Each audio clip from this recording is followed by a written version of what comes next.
quand on prend le mot disposition, si on va à la base pour voir comment la disposition se manifeste, la disposition veut tout simplement dire que tu reçois une énergie qui te propulse. C'est ça la disposition. Donc ça veut dire que tu ressens quelque chose en toi qui te pousse, que va faire. Donc quand on dit quelqu'un s'est disposé pour aller servir Dieu, non, c'est qu'au fond, il y a une énergie au fond qui le pousse. Et cette énergie, si c'est une petite conscience, si c'est un être à une dimension embryonnaire, ce qui le pousse, c'est le revenu. Quelqu'un va au travail parce qu'il attend un revenu. Quelqu'un part chercher une femme parce qu'il attend un revenu. La femme là va lui produire les enfants. Ça le dispose à aller. Quelqu'un part chercher, quelqu'un va à l'assemblée, dans une assemblée, parce qu'il attend un retour. Et le retour, c'est que quoi? C'est que ses besoins physiologiques doivent être pris en compte par Dieu.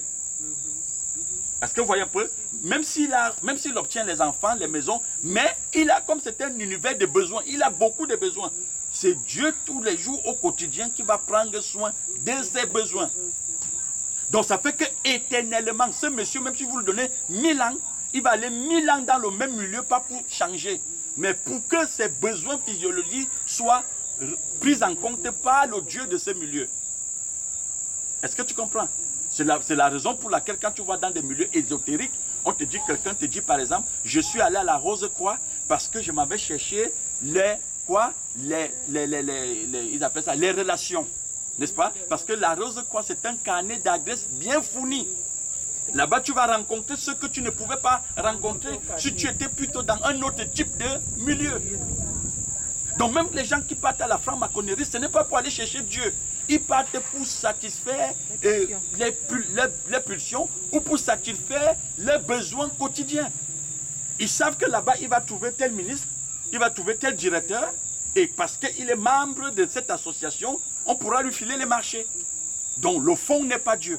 C'est pourquoi vous allez voir tous ceux qui ont servi la conscience cosmique à une dimension vraiment que vous appelez disposée. Ce n'est pas eux qui se disposaient, mais c'est la conscience, la source qui les a utilisés. C'est la source qui les a utilisés. Donc la source les saisit et les utilise. Voilà pourquoi on dit que personne ne peut aller vers mon Père si ce n'est pas lui qui t'attire. Donc même les gens qui se développent par rapport à la conscience cosmique, vous allez voir que quand ils sortent même devant que de leur maman, c'est des gens qu'on a déjà cooptés. On va les entraîner sur ce chemin.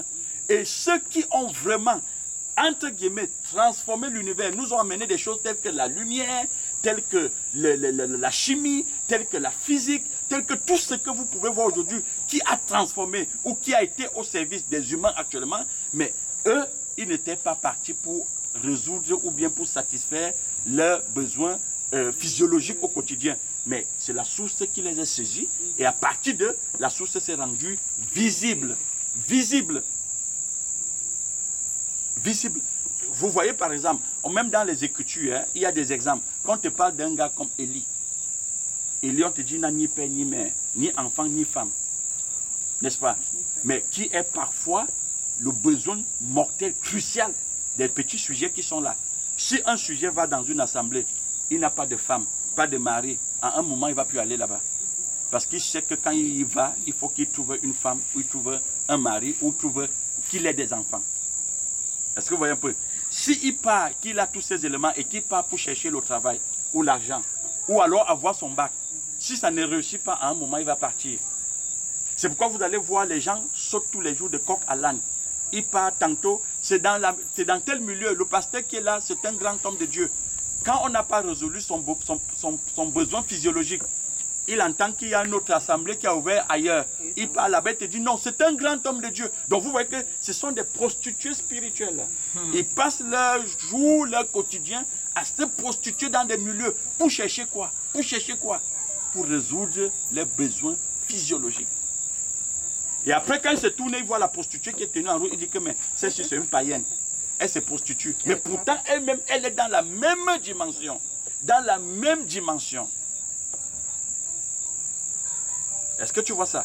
Et la même chose au niveau du travail professionnel. Tu verras quelqu'un qui va chercher un travail. Il te dit parce que le salaire n'est pas bon, il saute pour aller dans un autre endroit.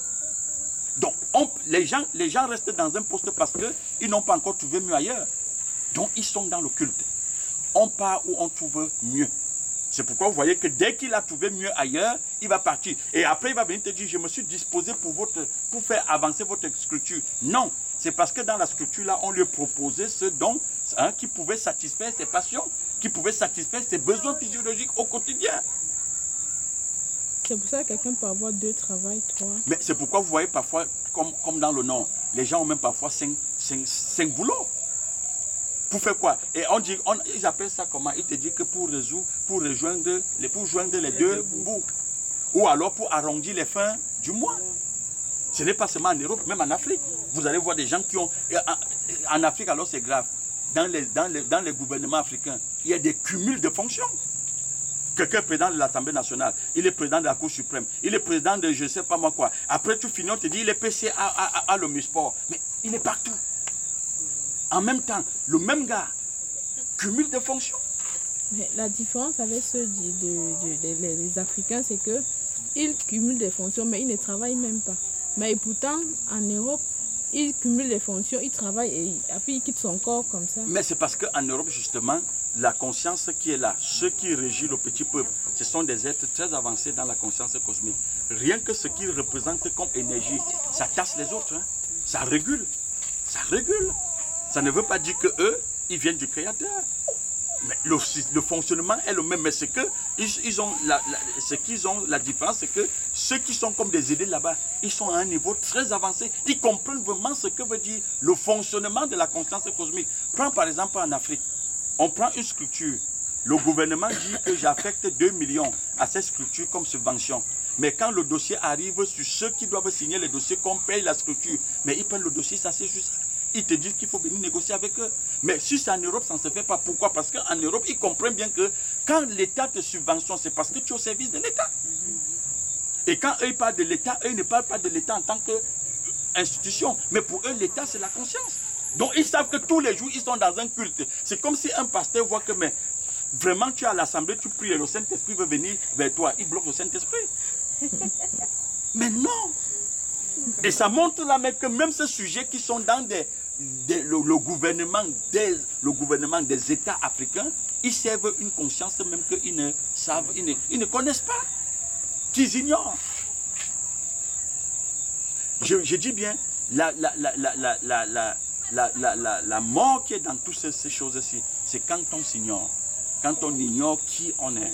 Mais c'est normal, on ne peut pas se connaître si la lumière qui vient du Créateur, la lumière qui est le Créateur, ne t'illumine pas, ne te saisit pas, ou alors ne t'attire pas, mais tu ne pourras jamais te connaître. Tu resteras un être renfermé, hein? Tu es une boîte noire qui ne se connaît pas, qui s'ignore. Donc c'est un peu ça. Donc la disposition, tu vas voir, c'est les passions de l'individu qui le poussent. On va parler des dispositions. C'est une énergie qui le pousse. Donc c'est ça. Et à propos de la boîte noire, quand la compréhension émerge, là, c'est cette boîte noire qui est étouffée. Qui est étouffée, non? Quand on parle de boîte noire, on veut juste parler là de la structure de l'humain. C'est-à-dire que les vertus et les caractéristiques qui régissent un humain au quotidien. Ce n'est pas qu'il y a une boîte qu'on peut ouvrir, qu'on ferme. Non, c'est que ce que l'humain est, c'est une boîte noire. Boîte noire veut tout simple. Pourquoi on l'appelle boîte noire? C'est parce qu'à une époque, on ne connaissait pas, on ne pouvait pas définir ou donner un sens à ces réactions. Est-ce que tu vois? Mais comme je le dis, ceux qui se développent, puisque l'humain qui est là est tiré de la conscience cosmique, ceux qui se développent par rapport à la conscience cosmique, avec le regard que la source cosmique les a donné, ils peuvent bien expliquer le comportement de ceux qui sont là. Est-ce que vous voyez un peu? Ils peuvent bien expliquer le comportement de ceux qui sont là. En ce moment, les sujets, les petits peuples qui est là, n'est plus une boîte noire pour lui. Je dis pour une conscience avancée, développée verticalement, vers la source. Les sujets qui sont là ne sont pas des boîtes noires pour lui parce qu'il comprend bien qui ils sont. Il comprend leur fonctionnement. Bon, maintenant, toi qui n'es pas développé verticalement vers la source cosmique, mais ce sujet reste des êtres fermés. C'est pourquoi je dis même dans des milieux religieux, les pasteurs échouent parce qu'ils partent dire à un sujet qui n'est pas droit, qui n'a pas droit, qui n'est pas fait pour être sauvé, que mais il faut que tu sois sauvé. N'est-ce pas? Mais ils ne sont pas. L'humain n'est pas fait pour être sauvé. L'humain n'est pas. C'est l'homme, c'est le salut. Mais l'homme, c'est le salut. Donc l'humain n'est pas fait pour être sauvé. Donc comme ils n'identifient pas bien clair qu'est-ce que c'est que l'humain, mais ils veulent entraîner l'humain sur un chemin qui n'existe, où il n'existe pas. Où il n'existe pas. C'est comme si aujourd'hui je viens par exemple, je commence à parler le banganté peut-être à un Allemand qui ne comprend pas le banganté et je veux l'amener dans les traditions des bangantés. Mais il ne peut pas comprendre cela. Il faut d'abord qu'on l'initie. Il faut qu'on initie cet Allemand pour qu'il comprenne même comment fonctionne la tradition et le langage qui serait utilisé là pour s'en sortir. Vous ne pouvez... Donc il faut recréer une compréhension. Donc ça veut dire que je dois donner la compréhension banganté à cet Allemand. Tu d'abord l'Allemand qui a... Mais oui, c'est-à-dire, mais il faut l'étouffer. C'est clair. C'est de ça qu'il est question. Mais vous ne pouvez pas mener quelqu'un qui n'existe nulle part, vous lui demandez de marcher là dans une voie ou alors dans un milieu où il n'existe pas. Donc c'est ça le problème de boîte noire. Maintenant, l'être humain devant l'homme, mais ce n'est pas une boîte noire, il le comprend bien ce qu'il est. Donc tu ne peux pas, il ne peut pas faire d'affaires avec toi. Il ne peut pas prier avec toi.